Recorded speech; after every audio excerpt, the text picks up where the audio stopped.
project's coming along after our first materials billing. I thought you'd like to look at some of the costs and details of construction.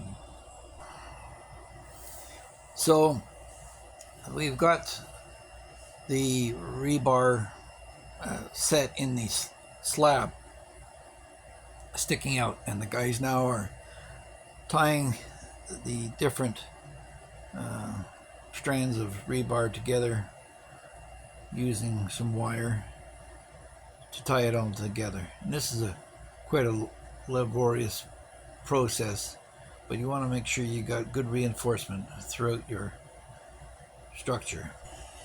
So we go through a fair bit of rebar. We're using 20 mil, and we've ordered a lot of cement. It's all stacked up there ready to go.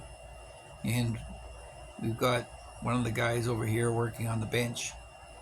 He's preparing the braces for the vertical pieces. And he's a happy guy in his work. They're hard-working guys in the hot sun. It's 32 degrees Celsius today, and he's fortunate he's got a little bit of shade there, but he's cranking these things out just steady. And we'll be going through a lot of these, so he'll be busy for a while. So there's a reason for hand mixing, especially in the hot tropical sun where things are so dry. You want to hand mix so you can control not only the mix but how the aggregate settles throughout the concrete.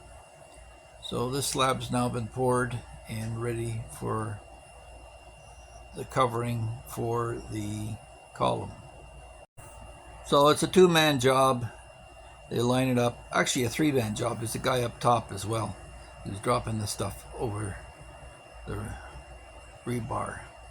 And as they wire that in, centered about every 6 inches apart, it'll make a strong skeletal structure for the concrete to pour around. When I watch other bloggers using concrete, some of them use mixers, but they don't really recommend it because they're kind of erratic and a lot of them are handmade. We just make a crib and they mix the cement in there. And here you've got the form set up over the footing, and they're about to pour, well, the last bits of the concrete into this first phase of the footing.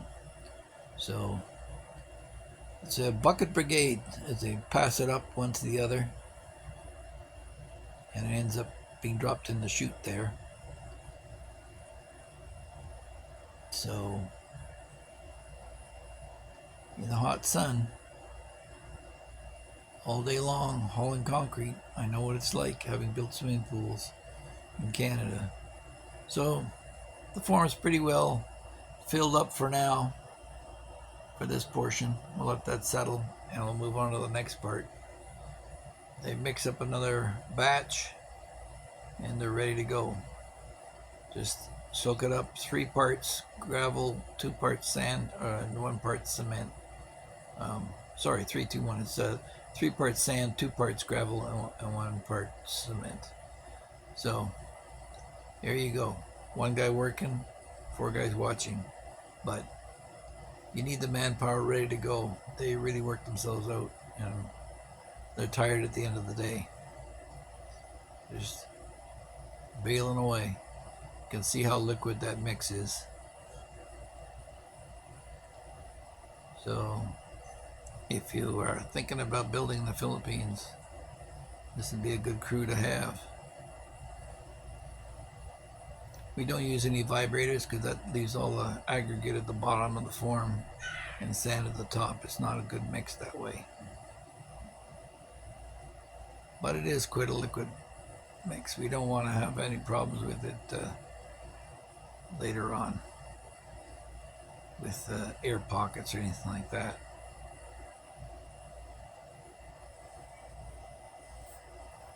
And that'll be the last pour for this one.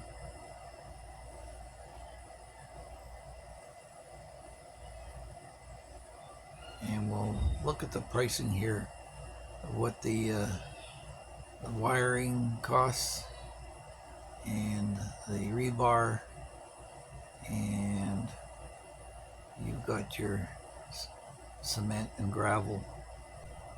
So that's it for this time. I hope you enjoyed it. If you did, then don't forget to like, share, and subscribe. And we'll see you soon. Come and hit that subscribe button and hit that like button and hit the notification bell. Bye!